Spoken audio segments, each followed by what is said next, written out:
I'm here at Rendlesham East Gate to tell a little bit of a story about this place from a U.S. Air Force perspective. Now, what happened in 1980 involved security forces, basically our military police.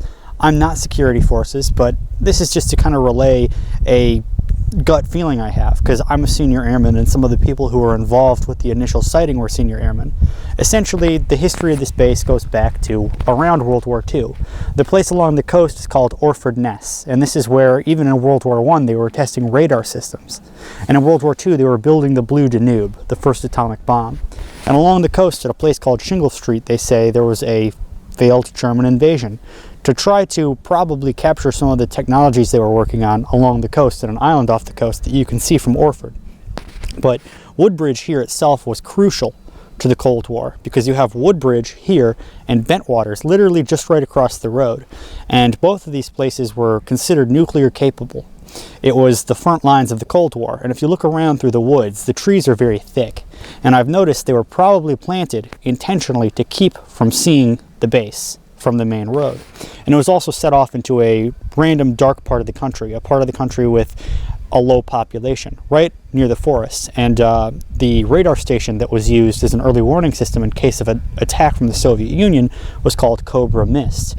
And it was Christmas. Actually, today is Christmas. And it was midnight, so technically December 26th. And several security forces members who were my current rank, senior airmen, they claimed to have seen a light in the woods. And the first thing they said was they believed it was a downed aircraft, because that's what they're trained to see.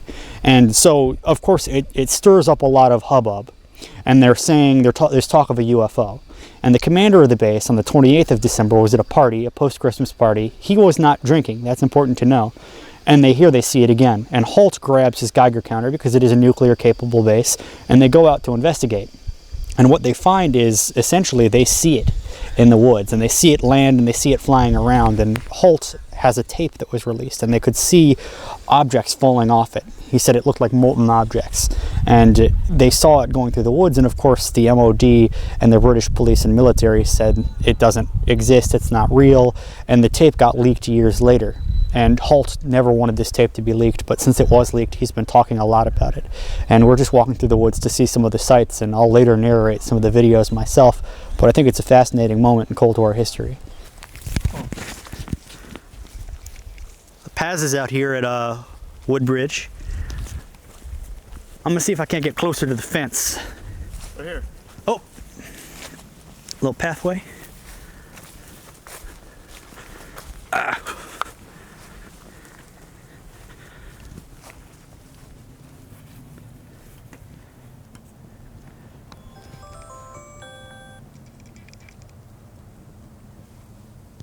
Creepy.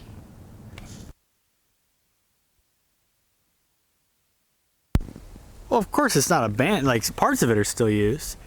It's a Toyota right there.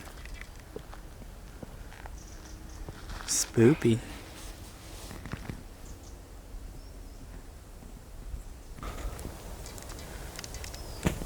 And we're gonna be headed to where they saw the landing spot in the farms where it flew over. Oh, is the camera focused? Oh yeah, can I have video of you? No. Well, of course he wouldn't want a video taken. He doesn't want to be on some crazy guy's YouTube channel. So we're walking through the forest here, and we see like a local dude with his dog. And right along the gates, like we were filming, and we see we're looking for like the alien memorial thing. And this dude says that he knew a farmer, yeah, through the gate right here. He says he knew a farmer who saw this back in the 1980s or whenever this was. And he says he thinks that there's more of a story to it than, you know, what we're being told, but he has his own theories. He says back in the day this was like the Cold War base, and all the farmers' fields around here, it was really something, and he thought it was cool growing up as a kid because they had missiles pointed at Russia, and Orford Ness right on the coast is where like they kind of invented radar, so this was like the main area for spying on the Russians and stuff. And he thinks that the majority of the base was kind of oblivious to the satellite imagery program, and the way that people described it was like a pyramid cylinder with lights on it. And he says what his theory is, before the days of GPS when you wanted high res, you'd have satellites, I think he means like SR-71s maybe, flying in the sky, and taking pictures, like high-res images of Russia, and they would drop them off on the coast. And this base had like a secret team of people in it or some shit that would go and collect it, but the rest of the base was kind of oblivious to it. And he thinks that one of these went off course and landed, like, instead of 20 miles off the coast, in the woods, because the description is the same.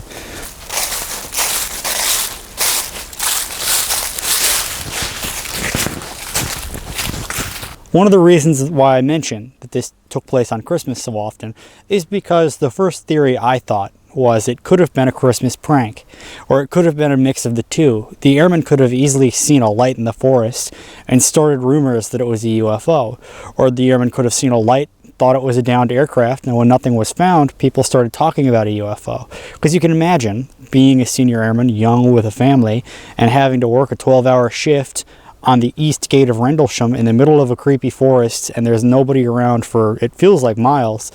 It would make you kind of want to pass the time by doing something as a lark.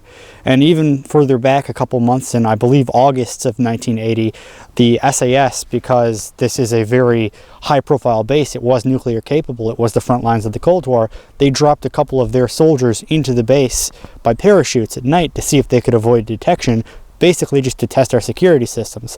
And the Air Force caught them and beat them up. And there's a rumor going around that the SAS basically played a prank with remote-controlled kites, flares in the woods, but in any case, this is kind of negated by the fact that a couple days after the Christmas sighting, a lieutenant colonel who's very high-ranking, senior airman, I've heard it said, senior airman, oh, he's seasoned, he's a senior airman. Senior airman, they give you that rank. You only have to be in for a couple of years and you're a senior airman. Lieutenant colonel, you have to be spotless. Very good record, and I'm speaking mainly just kind of, you know, out my butt, but lieutenant colonels are people you don't want to mess with. They're the people who know what's going on, and if you hear something from a lieutenant colonel, you can mostly take it for truth.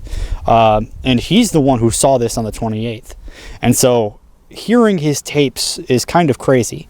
And also knowing that he said 90% of that tape nobody will ever hear. And he's written books on the subject, but he can't really come out and say what he saw. And after this landed in the forest around me, the MOD came out and said, oh, it was the lighthouse. I think that's complete garbage. I mean, it's 3 miles through the woods and up and down hills and through clearings. You wouldn't be able to see it. And it was also said that a couple days after, the MOD was like, they played hot potato with it. And they also put the wrong date on their file so that the radar footage got deleted. But it went 60 miles over the radar screen in 3 seconds. Then it came back and hovered over where Commander Holt was. And they came out a couple days later and they cut down all the woods right near where it was seen. And we only really have any evidence of it from any trees that were burnt by it, any pieces of metal that would have landed in the field, they'd be gone by now because somebody came and picked them up. And one last theory that I heard, just one more. They would fly the SR-71s, and this is what I heard from a local when I came here probably about a year and a half ago. They would fly the SR-71s over Russia, and they would drop film canisters. They look like pyramids, basically. And if it was dropped, it would be ionized. There would be maybe a field of plasma around it. You've seen, you know, the SpaceX rockets ionizing in the atmosphere. This would have made a color show as it landed. And if it hit the ground, it would be all ionized. And they say that there were dark ops teams on these two bases, Rendlesham and Woodbridge, and that they would be tasked with going out into the ocean and retrieving them on a sort of buoy in the middle of the night, or an inflatable boat in the middle of the night, because it was a hush-hush operation. It was an official spying operation on the Soviet Union. And if one of these would have been blown off its course and landed in the woods, especially a couple days after UFO rumors were flying, you know, this might be the cause for it. But then there's so many rumors flying about it. I've been asked if I work with aliens. This whole part of East Anglia is considered the Area 51 of Britain, and I think it's a fascinating place to be, and there's just so many interesting sites around it, and I think it's very, very underrated, and I think that anybody in the local area should check it out. So on the right side of Orford Ness, this is why I got a microphone. These are the two concrete pagodas where they would put the Blue Danube when they were testing early British nuclear weapons. And Panning to the left, you can see this black building right in the center to the right of the lighthouse. One of the first radio beacons that they ever tested for use in warfare around, I think, World War I. And then you got the lighthouse, and if you zoom way over here, you can see it's off in the distance. It has a couple of antennas coming off around it, the old Cobra Mist building, and that was one of the first radar systems they ever tested for like over the horizon stuff. It's like the British version of Duga 1 to detect early warning radar systems and missiles coming from the Soviet Union. And this whole area around here was very militarized. You can still see, wow, a bunch of antennas rising way up over there. I don't know if you can see that, but this is kind of one of the theories. This is the lighthouse that they said they saw the lights from in the Rendlesham Forest incident. And I think it was really just a military test around here. If I pan over to the right, the concrete pagodas for testing the blue Danube, and those columns around them would detonate and the lead ceiling would fall on it. And over to the right, more bunkers and stuff, and a ship off in the background, and then bunkers, and this black building like a lighthouse was like an early radar beacon in World War I to test that. World War I, maybe one of the wars. And then the lighthouse, they said, was the light from that UFO with the Rendlesham Forest thing. And way over here, the Cobra Mist, which was an early warning radar beacon system where they developed that. It later went to use in Turkey to monitor all of Russia. And you can still see out on this island all these radio transmitter towers. Rendlesham! Jake, look. You're on camera!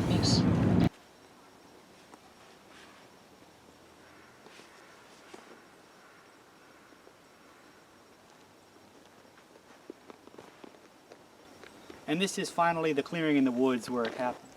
And I'd like to point out that unlike the Kecksburg UFO, where it looked like an acorn, like the Bell Project with the Nazis in Poland at the end of the war, they said that it had symbols carved on it.